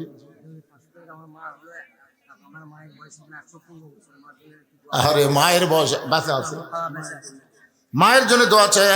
6টা কোরআন শরীফ বাবদ 3000 টাকা দান করেছে আমার ভাই। 115 বছর মায়ের বয়স, এখনো জীবিত আছে। আল্লাহ মাকে আরো হায়াত দাও, সুস্থতা দান করে, জোরে কোন আমিন। মায়ের মতো আপন কেহ নাই রে দুনিয়ায়, মা জননী নাই রে যাহার, মা জননী নাই রে যাহার, এই দুনিয়ায় তাহার কেহ নাই। মায়ের মতো আপন কেহ নাই রে দুনিয়ায়। কে বাবা বাচ্চারা ব্যাগ লেতে ঘুরতেছে রে, আমার মা বোনদের মধ্যে যাবা, মা বোনেরা অনেক টাকা দান করবে। কার জন্য? বাপ মার জন্য। বাপ মার জন্য 2000 টাকা, মানে 4টা কোরআন শরীফ বাবদ করছে দান। আল্লাহ দানকে কবুল করে নিয়ে। বাপ মা 2 জনে মারা গেছে, এই বয়সে বাপ মা হারাতে। আরে 4 বছর হলো বাপ মা 2 জন। আমার মা মারা গেছে গত বছর 23 সালের 25 ডিসেম্বর। আজকে তো এই সাল শেষ, আজকে 25 সাল, 24 সালও শেষ হয়ে গেল, 1 বছর হয়ে গেল। আর 18 সালে আমার মা মারা গেছে। আমার ভাইজান বাপ মার জন্য 4টা কোরআন শরীফ বাবদ 2000 টাকা দান করেছে। আল্লাহ আপনার বাপ মা বেঁচে আছে, আল্লাহর রাস্তায় দান করে। বাপ মা বেঁচে আছে, মারা গেছে। বাপার রোহের মাগফিরাতে আল্লাহ বাপার কবরকে জান্নাতের টুকরা বানায় দেন। কোরআন শরীফ বাবদ 500 টাকা দান করেছে, আল্লাহ কবুল করেন। আল্লাহুম্মা আমিন। যার পকেটে টাকা আছে বুঝলেন, তার কাছে আমার দাবি আছে, টাকা না থাকলে দাবি নেই। একটা কোরআন শরীফ দান করে পারলেন না আপনি, একটা কোরআন শরীফ এই নবীর এতিম মাদ্রাসায়। আহা, কত বাচ্চারা কোরআন পড়ে, তাদের হাতে একটা কোরআন শরীফ দিবেন। কোরআন না দেন, 500 টাকা দিলেই তো একটা কোরআন দানের সওয়াব হয়ে গেল। আজকের মাহফিলের সম্মানিত সভাপতি সাহেব 2টা কোরআন শরীফ বাবদ 1000 টাকা দান করেছে। আল্লাহ বাপ মার কবরকে জান্নাতের টুকরা বানায় দেন। জোরে বলে আমিন, জোরে বলে আল্লাহুম্মা আমিন। আচ্ছা, আপনারা যে আলু লাগান না, আলু আলু এটা কি বাকি নেন না? আপনারা মাদ্রাসার হুজুর কুটিরা বাকি নেন না? বাকি আলু ধান এগুলা বাকি আদায় হয়? হয়, স্লিপ দেওয়া আছে? মাত্র ছাত্ররা স্লিপ আছে তোমাদের কাছে? আলু আলু যারা দেবেন লিখে দেন, লিখে দেন। আলু ধান এগুলো লিখে দেন, দেন আল্লাহ বরকত দিবে রে। ঘুগরি ধরবি না। মনে করতেছেন আলু সেই গাছ আছে, সমানে ওষুধ মারতেছেন, তুলবার দেন সব খালি দাগড়া দাগড়া বেশ খেলে ওই আলু কেলে তেল তেল আলু দানো হয়। আর সদকা তো তারুদ্দুল বালা, দান সদকা করলে আল্লাহ বালা মুসিবতকে দূর করে দেয়। যত লম্বা হিসাব শুনলাম মনে করছিলাম মাদ্রাসার মনে হয় আয় আছে, পরে দেখা গেল লস। এত টাকা, আহা, অনেক টাকার পরেও মাদ্রাসার লস থাকলো। লসটা আপনার পুষায় দেন। এতে প্রায় অনেক লোকের যেন একটা হালখাতার ব্যবস্থা করছেন, কিছু আদায় হচ্ছে, ওদের খিলালেন আদায় হতে কিছু।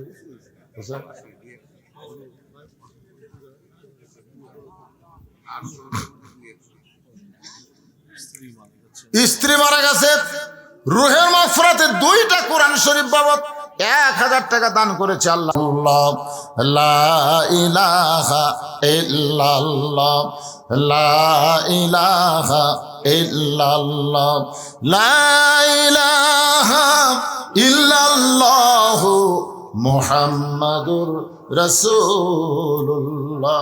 ফাতেমা বলে, স্বামী গো, এমন করে আপনি কাঁদবেন না।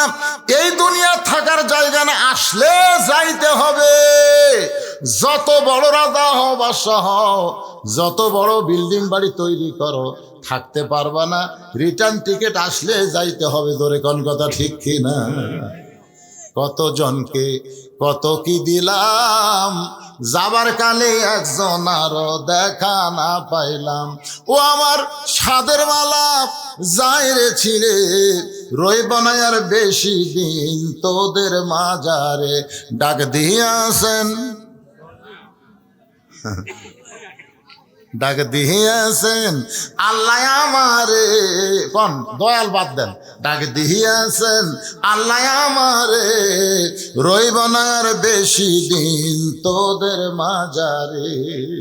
চলতে পথে 2 দিন থামিলাম, কয়দিন? মনে করতেছেন হায় হায় আচ্ছা যাবো না রে, বসছি আর নামবো না রে, কি মশান দিয়ে আচ্ছা আর যাবো না। কি কোন যাবেন না? কতক্ষণ যাবেন না? আল্লাহ বলেছেন যাও, তোমাদের যাওয়াতে কোনো চিন্তা নাই। ওয়ালা তামুতুন্না ইল্লা ওয়া আনতুম মুসলিমুন। মুসলমান হয়ে যদি যাবার পারো, দুনিয়ার মানুষ তোমাকে কবরে দিতে দেরি হবে, কিন্তু তোমাকে জান্নাতে নিতে আমার কোনো দেরি হবে না। মৃত্যু নামক যানবাহনের পিঠে চড়ে কবর নামক জান্নাতের দরজা দিয়া প্রত্যেকটা মুসলমান জান্নাতে চলে যাবে। ওগো স্বামী, আমি ফাতেমা দুনিয়া থেকে বিদায় নেওয়ার পরে আমার 3টা চাওয়া পুরা করবেন। ও মায়েরা যারা পর্দার অন্তরালে মনোযোগ দিয়ে শোনেন, 1 নম্বর চাওয়া হলো রাতের অন্ধকারে আমাকে দাফন করবেন। দিনের বেলা যদি কবর দেন, তাহলে দুনিয়ার মানুষ আমার কবরের খবর জানবে। ফাতেমার কবর লম্বা কতটুকু, তাহলে ফাতেমা এতটুকু লম্বা ছিল। আমার কবরটা আপনি গোপনে দেবেন, দুনিয়ার কোনো মানুষ যেন জানতে না পারে। আমার 2 নম্বর চাওয়া হলো আমার কোনো জানাজার ব্যবস্থা আপনি করবেন না, আমার কোনো জানাজার ব্যবস্থা করবেন না। 3 নম্বর চাওয়া হলো আমার লাশটা খাটনি দিয়ে তুলবেন না, কারণ 4 জন পুরুষ মানুষ খাটনি কান্দে নিবে। আমি হিসাব করে দেখলাম এমন পুরুষ দুনিয়াতে নাই। ফাতেমার ওজন দুনিয়ার পুরুষ বুঝবে কেন? আমার বাবা যদি দুনিয়াতে থাকতো, মরা মেয়ের লাশের খাটনি বাবা কান্দে নিবার পারতো। আমার হাসান হোসেন যদি বড় হইতো, মায়ের লাশের খাটনি কান্দে নিবার পারতো। 6 মাস আগে আমার বাবা দুনিয়া থেকে বিদায় নিছে। আমার হাসান হোসেন এত ছোট, আপনি শুধু কান্দে করে জান্নাতুল বাকির পূর্ব কোনায় সবুজ রঙের একটা বাতি জ্বলবে, ওই বাতি বরাবর আমাকে দাফন করবেন। হযরত আলী ফাতেমাকে ফাতেমাকে দাফন করার পর আল্লাহর কাছে কান্দের বলে, আল্লাহ আমার ফাতেমাকে কবুল করে নাও, পর্দানিশী ফাতেমাকে আল্লাহ তুমি কবুল করে নাও। এই দোয়া করতে দেরি, তাকায় দেখে সামনে কয়েকটা পুরাতন কবর দেখা যায়। এইমাত্র ফাতেমার কবর, সেই নতুন কবর আর আলী খুঁজে পায় না। গোটা জান্নাতুল বাকি দৌড়ে বলে ফাতেমার কবর, ফাতেমার কবর। কে জানো বলে, আলী রে। ফাতেমা পর্দানিশী, আমি আল্লাহ জহুরা ডিগ্রি দিয়া ফাতেমার কবরটাকে কিয়ামত পর্যন্ত পর্দা করে দিয়েছি। আমার মায়েরা যারা পর্দার অন্তর আছেন, মা আপনাদের 1 নম্বর নেক আমল হলো পর্দা। এই পর্দার মধ্যে থাকবেন। আমল যদি কম হয়, পর্দার মধ্যে থাকার কারণে আল্লাহ ফাতেমার সঙ্গে আপনাদের জান্নাত দিয়া দিবে। ফজরের নামাজ শেষ হয়ে গেছে, সমস্ত সাহাবীরা আল্লাহর কোরআনের বিচার দেখবে। ইন্নাল্লাহা ইয়ামুরুকুম আন তুআদ্দুল আমানাতি ইলা আহলিহা ওয়া ইযা হাকামতুম বাইনান নাস আন তাহকুমু বিল আদল। সুবহানাল্লাহ বলেন। কার বিচার? আল্লাহর কোরআনের বিচার। আর আমাদের বাংলাদেশের বিচারের খবর জানেন? 6 বছর আম বাগানে চাষ করছে, জ্যৈষ্ঠ মাসে দেখতে গেছে আম পাকছে কিনা। যা দেখে গাছের ডালে বসে এক ছোট্ট বাচ্চা আম পাড়তেছে আর ব্যাগের মধ্যে তুলতেছে। বাগানের মালিক কয়, আমি খাইনি, আমার পরিবারে কেউ খাইনি, তুই আমার কাছে আম পাড়তেছিস, তোর বাপ হোক যা বিচার দেবো রে, তোর বাপ হোক বিচার দেবো। ছেলে খালি মুচকে মুচকে হাসে। বাগানের মালিক বলে, হাসিস কেন? বলে, আমার বাপ হোক কোথায় খুঁজবার যাবেন, আমার বাবাও আর এক গাছে চড়ছে। বাগানের মালিক তাকে দেখে, ওর বাপ খালি আম পাড়ে আর বস্তা ভরায়, গাছের নিচে বসে কান্দের বলে, আল্লাহ বিচার দিব কার কাছে? বেটাও চোর, বাপও চোর। আপনাকে লাগার যে চেয়ারম্যান ছিল শালা শয়তান, সব মারে খাচ্ছে। জোরে কোন কথা ঠিক কিনা? ওর মার্কার যারা ভোট দিয়েছেন ভাই, ওই মারে খায় তাও পুলে গেছে, কিন্তু আপনারা পলাবার পারতেছেন না। হাসরের ময়দানে দেখবে আপনি একটা ভালো মানুষ, 5 ওয়াক্ত নামাজ পড়েন, কিন্তু ওর মার্কাত ভোট দেওয়ার কারণে আপনার আমল নামাত গম চোর, সিমের চোর, রড চোর, প্রকল্প চোর, সাদা। আপনি কবেন, আল্লাহ আমি তো এগুলো জীবনে করিনি, তুই ভোট দিত কাক? চোর ওই একলাই ভোট পায়, চেয়ারম্যান হয়ে চুরি করছে, তুই মাপ পাবো? এই জন্য জাগা মতো সিল মারবো। জোরে কোন কথা ঠিক না? কারণ জায়গা নির্ধারণ করে গাছ কাটা হয়েছে, সেই গাছ নিয়ে গেছে। হাই হাই, আর বুঝবি ঠেলা বাবা, আসবি না কোনোদিন। সারা একজন কোরআন শরীফ দিচ্ছে ডাইরেক্ট। একজন ডাইরেক্ট কোরআন শরীফ, আচ্ছা ডাইরেক্ট একজন কোরআন শরীফ দিচ্ছে, আল্লাহ যে নিয়ত দিচ্ছে আল্লাহ কবুল করুক। ধরে কোন আমিন। আমি তো আয়াতে কারিমা তেলাওয়াত করলেন, বুঝবার পারছেন? আর একবার পড়ি, ইন্নাল্লাহা ইয়ামুরুকুম আন তুআদ্দুল আমানাতি ইলা আহলিহা ওয়া ইযা হাকামতুম বাইনান নাস আন তাহকুমু বিল আদল। মনে করেন নাঙ্গল দিয়ে চাষ করে ধান আবাদ করছে, ধান আবাদ করে এখন নৌকাত করে ধান নিয়ে যাচ্ছে, ওই পারে যায় ধানগুলা মাপিয়া বেচা লাগবে। এখন আপনারা বলেন তো কি লাগবে? রে খালি পল্লা কোন জায়গাত আছে রে? পল্লার সাথে একটা ডাঁড়িত নাই, ডাঁড়ি পল্লা বলতে আপনাদের কোন জায়গাত লাগে? আরো জোরে, জোরসে বলুন, জোর হলো না, আরো জোরে।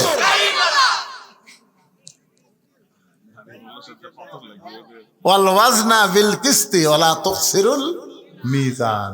আমার ভাই আবার একটা গ্যাটিস মারতেছে, পাথর লাগবে, পাথর। আর নাহলে স্কেল মিটার লাগবে। আল্লাহর বান্দার একটু মনোযোগ দিয়ে শোনেন। নামাজ শেষ হয়ে গেল, প্রত্যেকটা সাহাবীরা তাকায় আছে, রাখালের বিচার হযরত ওমর কেমনে করে। সবাই তাকায় দেখে ওমর ফারুক সামনে কাতার থেকে রাখালকে এক টানে তুলে বুকের মধ্যে নিয়ে কপালে একটা চুমা খায়। সব সাহাবী বলে, আমির আল মুমিনিন, বিচারের নামে আপনি এটা কি করলেন?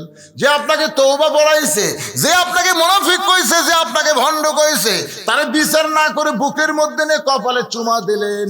ওমর ফারুক কান্দার বলে, সাহাবীরা রে, রাখালের এত কথা হজম করার পিছনে একটাই মাত্র কারণ, আমি রাখালকে দেখি নাই, রাখালের ভিতর আমার আল্লাহর কোরআন দেখতে পাই।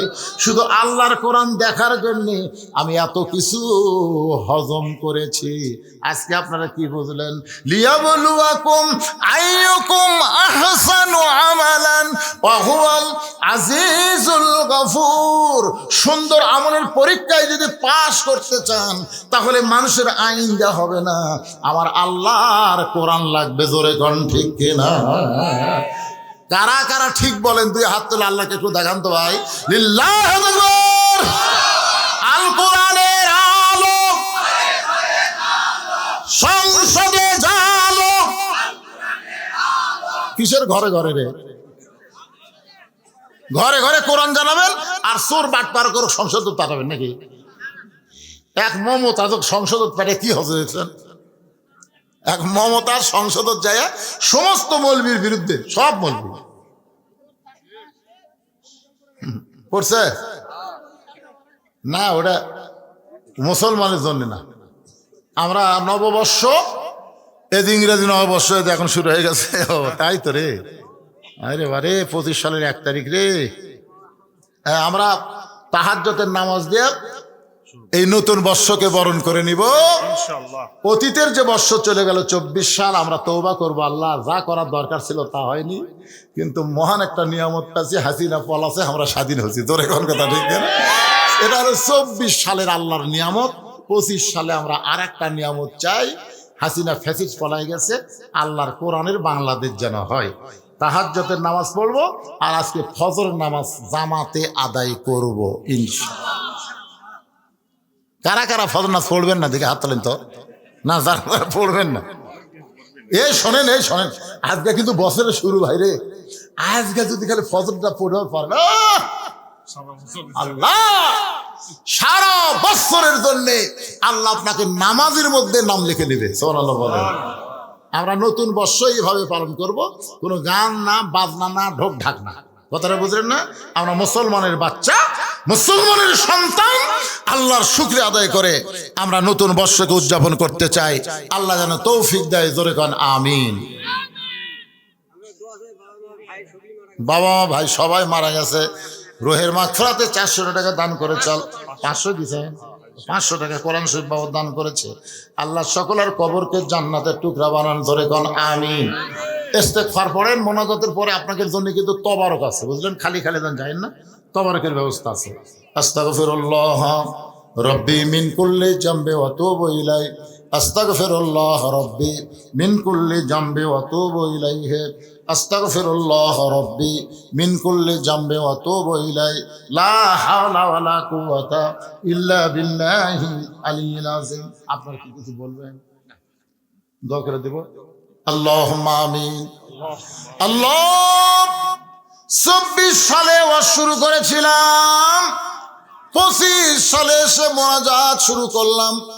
মাবুদ মাওলা একটা বছর আমাদের মাঝ থেকে বিদায় হয়ে নতুন আর একটা বছর শুরু হয়ে গেল। আল্লাহ তোমার বান্দারা বান্দিরা আরামের বাড়ি ঘুমকে বাদ দিয়া কত কষ্ট করে এই জান্নাতের বাগানে বসে বসে কোরআন হাদিসের আলোচনা শোনার পরে আমি গুনাহগারের সঙ্গে রহমতের দরজায় ফকির হয়ে দোকানা হাত তুলেছি। আল্লাহ মেহেরবানি করে আজকের মাহফিল আমাদের সকলের হেদায়েতের জন্য, নাজাতের জন্য, জান্নাতের জন্য কবুল করো। এই মাহফিলের শুরু থেকে শেষ পর্যন্ত যত আলোচনা হয়েছে আল্লাহ, এর মধ্যে যদি ত্রুটি হয়, ভুল হয়, মাফ করে দিও। এর জাহাদিয়া মঞ্জুর করো। সোনার মদিনায় নবী পাকের রওজা মোবারকে আল্লাহ কবুল করো। তামাম আম্বিয়াই কেরাম, আসহাবে কেরাম, তাবিনী কেরাম, তাবা তাবিনী কেরাম, তামাম পৃথিবীর মাটির নিচে যত মুমিন মুমিনাত আল্লাহ কবরে গেছে সকলের কবরকে জান্নাতের টুকরা বানাও। আমরা যারা হাত তুলেছি আমাদের জনম দুঃখনী মা মা যাদের কবরে গেছে আল্লাহ, ছোট্ট একটা শব্দ হলো মা। এ নামের মধ্যে কি মধু আছে, যাদের মা নাই তারাই বুঝতেছে। এই দরদের মা যাদের কবরে গেছে আল্লাহ, মায়ের কবর জান্নাতের টুকরা বানায় দাও। বাবার বাড়ি ঘর সবই আছে, আমি সহ আমরা যারা বাবা হারে এতিম হয়ে গেছি, আল্লাহ মেহেরবানি করে বাবার কবরটাকে জান্নাতের টুকরা বানায় দাও। আল্লাহ আমাদের দাদা দাদি নানা নানি আত্মীয় স্বজন শ্বশুর শাশুড়ি যাদের কবরে গেছে, আল্লাহ কবরবাসীদের মাফ করে দাও।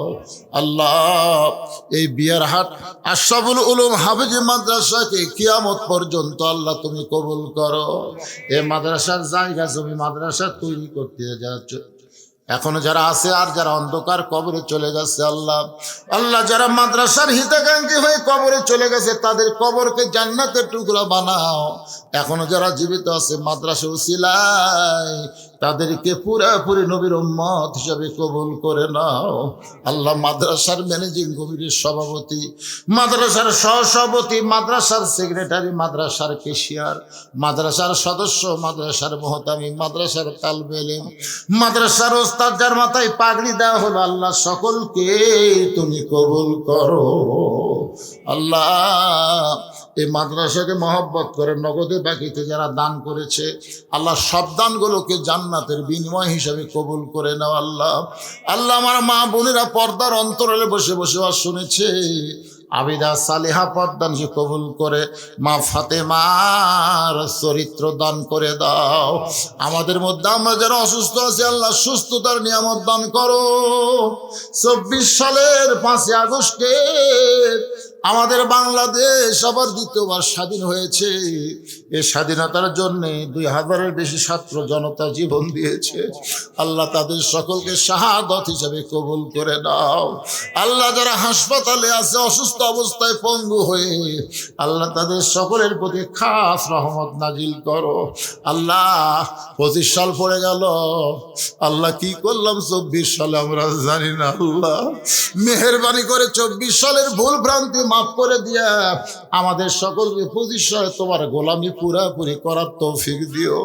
আল্লাহ 24 সালে ফ্যাসিস্ট হাসিনার পতন হয়েছে, 25 সালে তোমার কোরআনের বাংলাদেশ যেন কবুল হয়। আল্লাহ তুমি কবুল করে নাও।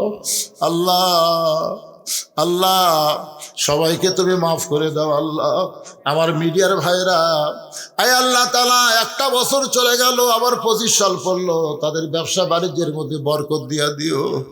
আল্লাহ রাস্তার মধ্যে যত বিপদ আপদ মুসিবত আছে সমস্ত বিপদ আপদ মুসিবত থেকে আমার মিডিয়ার ভাইদেরকে আল্লাহ পুরাপুরি তুমি হেফাজত করো। আল্লাহ আয় আল্লাহ তাআলা আমি গুনাহগার বলে দোয়া ফিরাই দিও না। আল্লাহ আজকের মাহফিলের সম্মানিত সভাপতি, সহসভাপতি, প্রধান অতিথি, বিশেষ অতিথিদের আল্লাহ তুমি কবুল করো। আমার মা বোনদের কবুল করো। কে কোন নিয়তে হাত তুলেছে আল্লাহ সকলের নেক নিয়ত নেকাশাকে তুমি কবুল করো। আল্লাহ আমরা 24 সালে অনেক কিছু দেখলাম, বাংলাদেশ বিজয় হলো, সিরিয়া বিজয় হলো, আমরা 25 সালে মিশরের বিজয় চাই।